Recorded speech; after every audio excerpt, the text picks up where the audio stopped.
2026 के ठीक पहले मोदी का बंगाल में कौन सा खेला भयंकर कंफ्यूज ममता को हिंदू और मंदिर अबहार से बचाएंगे क्या? मुसलमान बंगाल के ओवैसी के साथ इधर मोदी ने घुसपैठियों को लेकर क्या पूछ लिया जो ममता को भारी पड़ जाएगा क्या? बाबरी वर्सेस ममता के मंदिर बंगाल चुनाव के ठीक पहले ममता बनर्जी ने गजब का ब्लंडर कर दिया है क्या? सबसे पहले बंगाल के चुनावों से जुड़ा यह चैप्टर खोल रहा हूं। देखिए 2025 में नरेंद्र मोदी ने दिल्ली में केजरीवाल को जब हराया था तो लोग सोच भी नहीं सकते थे, खुद केजरीवाल कहते थे भाई कि हमको कोई नहीं हरा सकता। केजरीवाल की पॉलिटिक्स निपट गई दिल्ली में, बिहार में लालू की राजनीति निपटा दी गई, रिकॉर्ड जीत बिहार में दर्ज हुई, देश में राहुल गांधी की राजनीति को निपटाया ही हुआ है। अब नरेंद्र मोदी 2026 में ऐसा क्या करने जा रहे हैं कि बंगाल में ममता बनर्जी की पार्टी हिली हुई है? आज इसके बारे में आपको देखना चाहिए, क्योंकि ममता बनर्जी को इस वक्त समझ ही में नहीं आ रहा भाई कि वो करें तो करें क्या। कभी बाबरी मस्जिद पर उनकी राजनीति उलझी हुई है तो वो कभी हिंदू मंदिर की बात कर रही हैं, कभी हिंदू मंदिर बनते बनते रुक जा रहा है, कभी नया शिलान्यास हो रहा है। मतलब ममता बनर्जी की पॉलिटिक्स पहली बार, जो कहते हैं ना बोलचाल की भाषा में, कि कन्फ्यूजियाई हुई लग रही है। बंगाल में क्या गजब हो रहा है कि ममता बनर्जी इतनी कंफ्यूज हो गई हैं, आज आपको देखना चाहिए। नरेंद्र मोदी ने 2026 से ठीक पहले क्या खेला किया है कि ममता बनर्जी की पॉलिटिक्स बिल्कुल डिरेल होती दिख रही है। जो खुलकर बीजेपी को चुनौती देती थी कि बीजेपी कुछ भी कर ले, उनसे बंगाल में न जीत सकती, लेकिन ऐसी चुनौतियां तो केजरीवाल भी देते थे। केजरीवाल का क्या हुआ वो पूरा देश जानता है। आज केजरीवाल दिल्ली से गायब है। क्या ममता बनर्जी का भी यही हाल होने वाला है जो मोदी ने केजरीवाल के साथ किया? दिल्ली में 27 साल बाद मोदी बीजेपी को सत्ता में लेकर आ गए। अब बंगाल में जो बीजेपी कभी सत्ता में नहीं आई, क्या उसे सत्ता तक पहुंचाकर ही मोदी मानेंगे? कैसे साल बदलने से पहले, 2026 के शुरू होने से पहले, नरेंद्र मोदी ने बंगाल को एक बड़ा मिशन बना दिया है। वहां क्या ऐसा हो रहा है कि ममता बनर्जी ब्लंडर पर ब्लंडर करती चली जा रही है? आज आपको ये पॉलिटिक्स देखनी और समझनी चाहिए, लेकिन पहले जो आज हुआ है उसका एक ट्रेलर देखिए।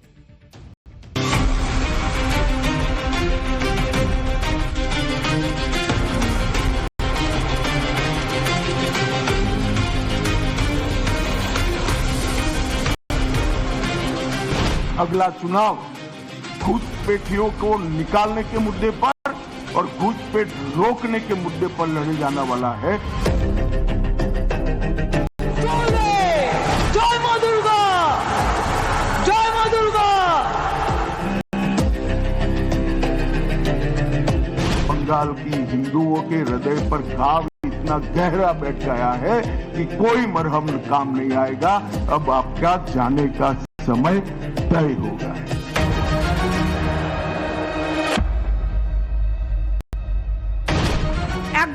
একজন দুঃশাসন এসছেন বাংলায়। ভোট আসলে দুর্যোধন আর দুঃশাসনরা আসেন।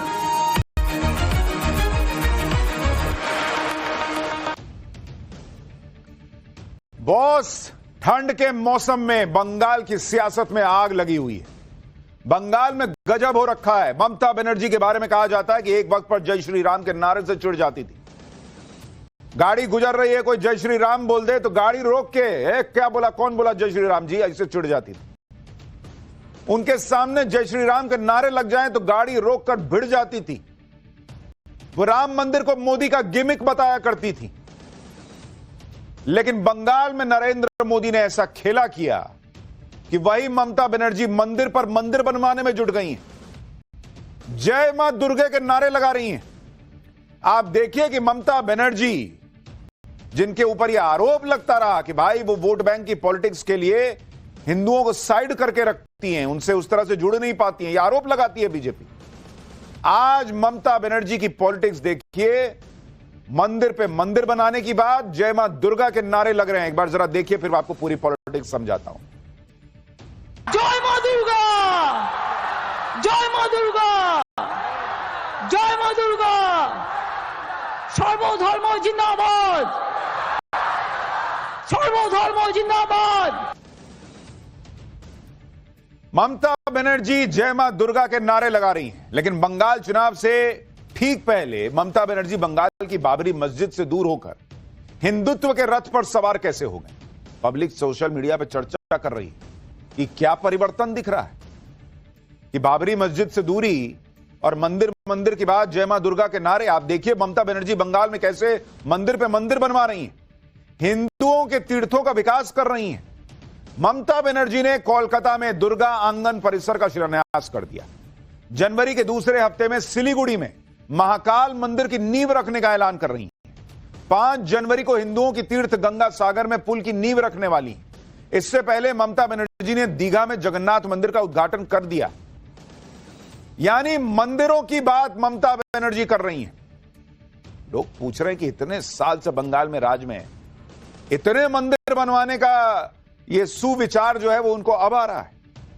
ममता बनर्जी बहुत सोच समझकर ऐसी ऐसी जगह मंदिर बनवा रही हैं जिससे वो बीजेपी के हिंदुत्व को काउंटर कर सके। जैसे बंगाल में महाकाल मंदिर की लोकेशन आप देखिए। ममता बनर्जी ने चुनाव से पहले सिलीगुड़ी में महाकाल मंदिर की नींव रखने की घोषणा कर दी। सिलीगुड़ी उत्तर बंगाल का प्रवेश द्वार है, जहां पिछले लोकसभा और विधानसभा चुनावों में बीजेपी ने टीएमसी का सूपड़ा साफ कर दिया था। उत्तर बंगाल में बीजेपी की पकड़ मजबूत है। इसकी बड़ी वजह वहां का पहाड़ी समुदाय, आदिवासी और गोरखा समुदाय के लोग हैं। भगवान महाकाल पहाड़ी समुदाय, गोरखाओं और उत्तर बंगाल के आदिवासियों को आराध्य है। ऐसे में माना जा रहा है कि मुख्यमंत्री ममता बनर्जी चुनाव से पहले महाकाल मंदिर की नींव रखकर उन्हें साधना चाहती हैं। यानी बीजेपी को जो हिंदू कंसोलिडेट होकर वोट कर रहा है बंगाल में, उस हिंदू के जरिए ममता बनर्जी इस बार अपनी कुर्सी बचाना चाहती है। ममता बनर्जी ये सब तब कर रही हैं जब बंगाल में बाबरी का बड़ा शोर है। बंगाल की बाबरी मस्जिद पर नोट बरस रहे हैं। बंगाल का मुसलमान बाबरी के नाम पर एकजुट हो रहा है। ममता बनर्जी को भी उम्मीद नहीं रही होगी कि बाबरी के नाम पर बंगाल में इस तरह से मुसलमान एक्टिव हो जाएंगे, और इससे ममता का बना बनाया वोट बैंक, जिसकी तरफ कोई देख भी नहीं सकता, ऐसा माहौल था, उसमें सेंध लगने के कयास लगने लगेंगे। यह ममता बनर्जी सोच भी नहीं सकती। और इसलिए सवाल उठ रहा है कि क्या ममता बनर्जी को यह दिखने लगा है कि मुसलमान वोट इस बार हो सकता है एक मुश्त ना पड़े, इसलिए थोड़ा हिंदू को भी सेट करके रखना पड़ेगा। क्या इसीलिए ममता बनर्जी अचानक मंदिर कर रही हैं? बंगाल में तो ममता बनर्जी ने सब कुछ सेट करके रखा हुआ था, लेकिन बाबरी वाला मामला ममता के लिए आउट ऑफ सिलेबस हो गया। ममता बनर्जी को अब यह चिंता होने लगी है कि अगर मुसलमान बाबरी के नाम पर बंगाल के ओवैसी के साथ खड़ा हो गया और बंगाल के ओवैसी को हैदराबाद वाले ओवैसी का साथ मिल गया, तो फिर ममता के लिए बंगाल का किला बचाना मुश्किल हो जाएगा। क्योंकि मुसलमान अब तक एक तरफा, एक मुश्त भर के ममता बनर्जी को वोट देता था। लेकिन लोग कह रहे हैं, जानकार कह रहे हैं कि ममता बनर्जी आज की डेट में कंफ्यूज दिख रही हैं। वो समझ नहीं पा रही हैं कि कितना हिंदू की तरफ जाऊं, कितना मुसलमान की तरफ जाऊं। वो अपने बिखरते मुस्लिम वोट बैंक को संभालें या हिंदू वोट के पीछे जाएं, ममता बनर्जी कंफ्यूजी आई हुई हैं। और इसी में आप देखिए कि जय श्री राम के नारे को बीजेपी का नारा मानने वाली ममता बनर्जी अब बंगाल में मंदिर और हिंदुओं के लिए बड़े बड़े काम कर रही। जो ममता बनर्जी मुसलमानों को यह भरोसा दे रही थी कि दीदी के बंगाल में मोदी का वक्फ कानून नहीं आएगा तो नहीं आएगा, उस बंगाल में वक्फ कानून लागू करने का फरमान जारी हो चुका है। बंगाल में जिस 27% मुस्लिम वोट बैंक को ममता बनर्जी अपनी पार्टी का फिक्स्ड वोट बैंक मानती आई, उन्हीं मुसलमानों की बाबरी मस्जिद से ममता बनर्जी ने मुंह फेर लिया। लेकिन कैसे यह सब करके ममता बनर्जी ने खुद ही ब्लंडर कर दिया है, वो आपको आगे समझाऊंगा। लेकिन पहले देखिए कि बंगाल की पॉलिटिक्स को नरेंद्र मोदी कहां ले जा रहे हैं। क्योंकि पीएम मोदी को हिंदुत्व की पिच पर जाकर हराने की रणनीति राहुल गांधी एक बार कर चुके हैं और उनको भारी पड़ गई थी। गुजरात में साल 2017 में विधानसभा चुनाव हुए थे। उस चुनाव में राहुल गांधी ने गुजरात में मंदिर घूम घूम के परिक्रमा की थी, बहुत चक्कर काटे, लेकिन राहुल गांधी के सॉफ्ट हिंदुत्व का कोई फायदा ना हुआ। गुजरात में कांग्रेस फिर सत्ता से बाहर हो गई। अब ममता बनर्जी के लिए कहा जा रहा है कि वो भी वही राह अपना रही हैं। नरेंद्र मोदी को उस पिच पर चैलेंज करने चली हैं जहां पर नरेंद्र मोदी ने 11 साल और इससे पहले गुजरात में अपने आप को स्टैब्लिश किया है कि वो हिंदुत्व की बात करने से पीछे नहीं हटते। इसलिए पश्चिम बंगाल के दौरे पर पहुंचे अमित शाह ने भी कह दिया कि अब मंदिर मंदिर करने से कुछ ना होगा, हिंदुओं को जो चोट पहुंची है उसका हिसाब होकर रहेगा।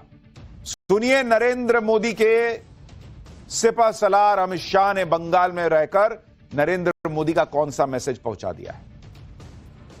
सांप्रदायिक तुष्टीकरण को इस राज्य सरकार ने अपनी नीति के रूप में स्वीकार कर लिया है।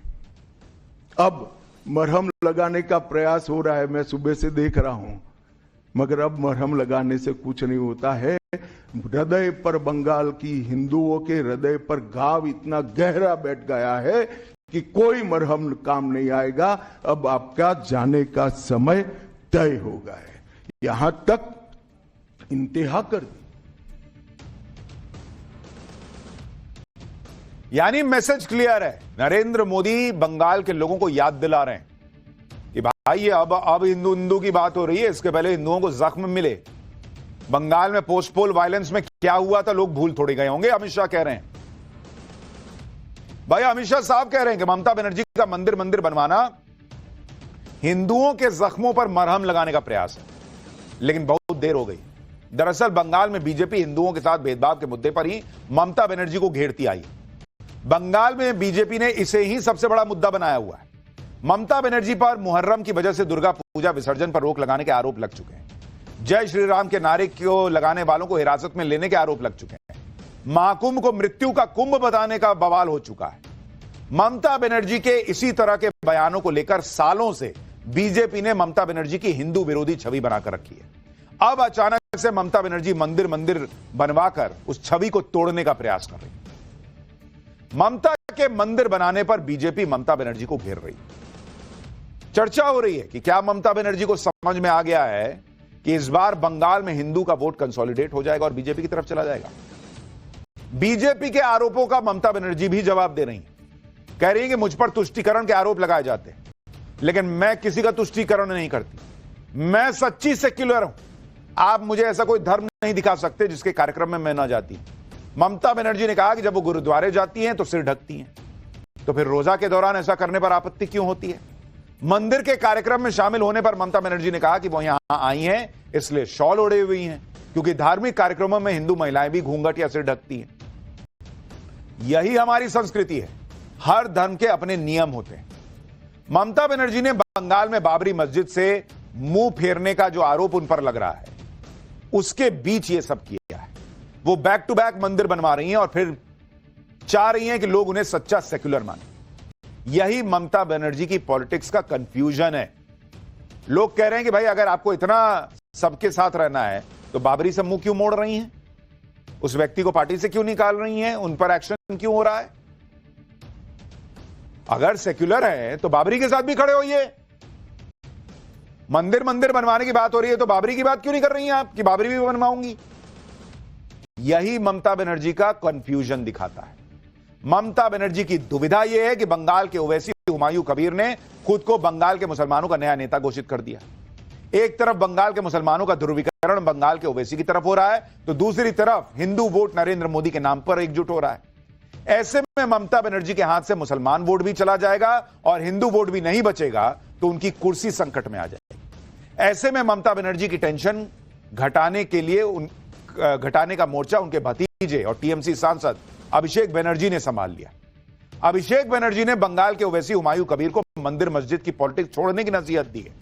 सुनिए अभिषेक बनर्जी की नसीहत और उस पर बंगाल के ओवैसी हुमायूं कबीर का जवाब। आप मंदिर बनाइए, मस्जिद बनाइए, गुरुद्वारा बनाइए, चर्च बनाइए, राजनीति छोड़ दीजिए। अगर आप पॉलिटिक्स कर रहे हैं, जनता की सेवा आपका एक लक्ष्य होना चाहिए। वो राजनीति तो पूरा है। वो पहले जगन्नाथ मंदिर बनाया तो अभिषेक को बोलना चाहते हैं जो आपको किसी के पहले ये सब छोड़ने दीजिए, ये सब छोड़ा नहीं, ये बाकी सब बात आपको मान लो। तो क्या हिंदू वोट पाने के लिए, क्योंकि अब आप बाबरी मस्जिद बना रहे हैं, मुस्लिम वोट आपकी तरफ चला जाएगा, तो क्या हिंदू वोट पाने के लिए दुर्गा आंगन बनाया जा रहा है? तो जितना ही दुर्गा आंगन बनाइए, जितना ही मंदिर बनाइए, जितना ही वो दुर्गा पूजा में सहायता दे रही, वो अगले दिन चुनाव हारेगी। भाई अभिषेक बनर्जी कह रहे हैं कि आप मंदिर बनाइए, मस्जिद बनाइए, गुरुद्वारा बनाइए, चर्च बनाइए, पॉलिटिक्स छोड़ दीजिए अगर यही सब करना है तो। बाबरी मस्जिद बनाने वाले को अगर बाबरी मस्जिद बनानी है, मुसलमानों के सहयोग से बनानी है, तो वो पॉलिटिक्स छोड़ दे। तो फिर ममता बनर्जी को भी बोलिए, वो भी तो कह रही है यहां मंदिर बनाऊंगी, वहां मंदिर बनाऊंगी। तो ममता बनर्जी को बोले अभिषेक बनर्जी कि आप भी पॉलिटिक्स छोड़ दीजिए, बाबरी मस्जिद बनाने वाला पॉलिटिक्स छोड़ दे। यही बंगाल के मुसलमानों को इस वक्त बीजेपी दिखा रही है कि देखो ये लोग कैसे मुसलमान से दूर जा रहे हैं। बंगाल के ओवैसी अगर मुसलमानों का वोट काट करके ममता बनर्जी को जबरदस्त झटका देने का प्रयास कर रहे हैं, तो उधर ममता बनर्जी को यह भी डर है कि कांग्रेस, लेफ्ट और दूसरी पार्टियों के हिंदू वोट बीजेपी खींच रही है। पिछले चुनाव के आंकड़े बता रहे हैं कि बंगाल का हिंदू वोट लगातार बीजेपी की तरफ शिफ्ट हो रहा है। बीजेपी का दावा है कि पिछले साल के लोकसभा चुनाव में उसे बंगाल में करीब 69% हिंदू वोट मिले। 2024 के लोकसभा चुनाव में ममता बनर्जी को 5 हिंदुओं में से केवल 1 हिंदू का वोट मिला, यानी करीब 17% हिंदू वोट। वहीं सीएसडीएस की रिपोर्ट के मुताबिक 2019 के लोकसभा चुनाव में बीजेपी को बंगाल में 57% हिंदू वोट मिले थे और 2014 में सिर्फ 21%। इस बार बंगाल चुनाव में बीजेपी का टारगेट है कि वो राज्य के 80% हिंदू वोटर से वोट डलवा सके, ताकि उसका हिंदू वोट बैंक 5% और बढ़कर 74% तक अगर पहुंच गया तो उसकी सीटें भी बढ़ जाएंगी। और इसके लिए बिहार चुनाव के बाद ही पीएम मोदी ने बंगाल प्लान पर एक्शन शुरू कर दिया। बीजेपी के तमाम बड़े नेता बंगाल में डेरा डाल चुके हैं और 3 दिन के दौरे पर बंगाल पहुंचे अमित शाह भी कह रहे हैं कि मंदिर पॉलिटिक्स शुरू करने में ममता बनर्जी ने बहुत देर कर दी। मंदिर और मस्जिद दोनों की राजनीति कौन कर रहा है? एक तृणमूल से निकले हुए एमएलए कर रहे हैं और एक तृणमूल कांग्रेस कर रही है। मैं तो भाई किसी भी कारण से मंदिर बनाते ही इसका स्वागत करता हूं, मगर बहुत देरी कर दी है उन्होंने। बीजेपी ने बंगाल पे पूरा जोर लगा दिया है बॉस। बंगाल में मंदिर मस्जिद की पॉलिटिक्स में घिरी ममता बनर्जी की एक बड़ी मुसीबत बांग्लादेशी घुसपैठियों का मुद्दा भी है। घुसपैठियों पर आज ममता बनर्जी से वो सवाल पूछे गए जो उन्हें चुनाव में बहुत भारी पड़ जाएंगे, क्योंकि ममता बनर्जी अक्सर कहती रहती है कि घुसपैठी अगर आ रहे हैं तो फिर कहां से आ रहे हैं? जिम्मेदारी तो केंद्र सरकार की है, बीएसएफ तो मोदी शाह के पास है, बॉर्डर सिक्योरिटी फोर्स। लेकिन आज ममता बनर्जी से अमित शाह ने उलटकर सवाल कर दिया कि कौन सरकार है जो बॉर्डर पर फेंसिंग के लिए जगह ही नहीं दे रही है? घुसपैठिया बंगाल के किसी गांव में घुसता है तो उस पर किसी तरह का एक्शन क्यों नहीं लिया जाता? ममता सरकार क्या कर रही है? घुसपैठियों को वापस क्यों नहीं भेजती? अमित शाह ने यह भी सवाल पूछा कि बंगाल की तरह कश्मीर, असम, त्रिपुरा के बॉर्डर से घुसपैठ क्यों नहीं हो पाती, क्यों बंगाल में हो जाती है? यानी अमित शाह ने पूरा सवाल घुमा के ममता बनर्जी की टेबल की तरफ कर दिया कि आप बताइए बंगाल में यह कैसे हो रहा है। उन्होंने तो खुल के कहा भाई कि घुसपैठ के मुद्दे पे हम चुनाव लड़ेंगे। बंगाल के लोगों को देखना होगा कि उनका हक घुसपैठियों को देना है या उन घुसपैठियों को बाहर करना है। सुनिए अमित शाह को। अगला चुनाव घुसपैठियों को निकालने के मुद्दे पर और घुसपैठ रोकने के मुद्दे पर लड़े जाने वाला है, क्योंकि न केवल ये बंगाल का मामला रहा है, अब ये राष्ट्रीय सुरक्षा का मामला है। देश की संस्कृति को बचाना है, देश की सुरक्षा को सुनिश्चित करना है, तो बंगाल की बॉर्डर सील कर दे, ऐसी देशभक्त सरकार यहां लानी पड़ेगी जो ममता बनर्जी नहीं कर सकती, केवल और केवल भारतीय जनता पार्टी कर सकती है। इन सवालों पर गिरी बंगाल की मुख्यमंत्री ममता बनर्जी ने जवाब में पहलगाम हमले की बात करना शुरू कर दिया। बांकुरा की एक रैली में ममता बनर्जी ने कहा कि बीजेपी के लोग कह रहे हैं कि घुसपैठ रोकने के लिए ममता बनर्जी ने जमीन नहीं दी। पेट्रोपाल और अंडाल में जमीन किसकी सरकार ने दी? आगे ममता बनर्जी ने कहा कि बीजेपी कह रही है कि घुसपैठिए सिर्फ बंगाल से ही आते हैं। अगर ऐसा है तो पहलगाम हमला कैसे हुआ? दिल्ली में घटना के पीछे कौन था? यही नहीं, ममता बनर्जी ने कहा कि बीजेपी हर चुनाव में सोनार बांग्ला का वादा करती है, लेकिन बीजेपी शासित राज्यों में बंगाली भाषी लोगों पर अत्याचार हो रहा है। बीजेपी के सवालों से ममता बनर्जी इतने गुस्से में आ गई कि उन्होंने बिना नाम लिए शकुनी मामा का चेला दुशासन बंगाल में जानकारी इकट्ठा करने आया है, यह कह दिया। जैसे ही बंगाल में चुनाव आते हैं दुशासन और दुर्योधन दिखने लगते हैं। सुनिए ममता बनर्जी कैसी भाषा का इस्तेमाल कर रही है। একজন দুঃশাসন এসছেন বাংলায়, ভোট আসলে দুর্যোধন আর দুঃশাসনরা আসেন, ওদের চোখে দেখবেন দু চোখে দেখলেই আতঙ্ক হবে। এই বুঝি কিছু ক্ষতি করতে এলো রে, এলো রে, এলো রে, এলো রে, গেল রে, গেল রে, গেল রে। দুঃশাসন বাবু এসছেন, ছকুনি মামার চেলা চামুন্ডারা ঘুরে বেড়াচ্ছে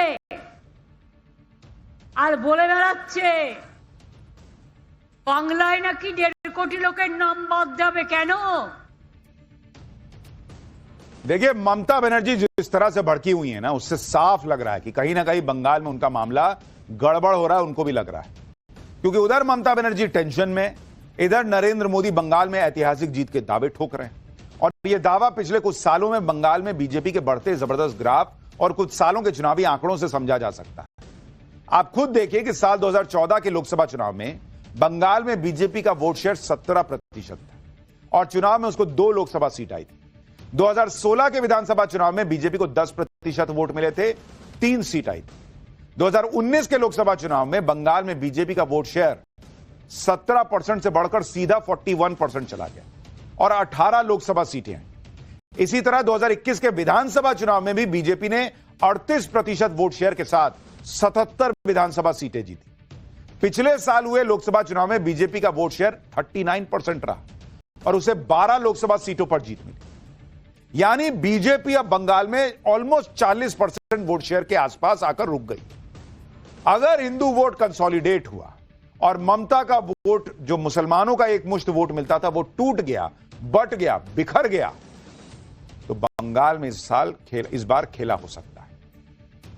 इन्हीं आंकड़ों के दम पर पीएम मोदी और अमित शाह की जोड़ी बंगाल में इस बार शानदार जीत के दावे कर रही है, अभी से जोर लगा रही है।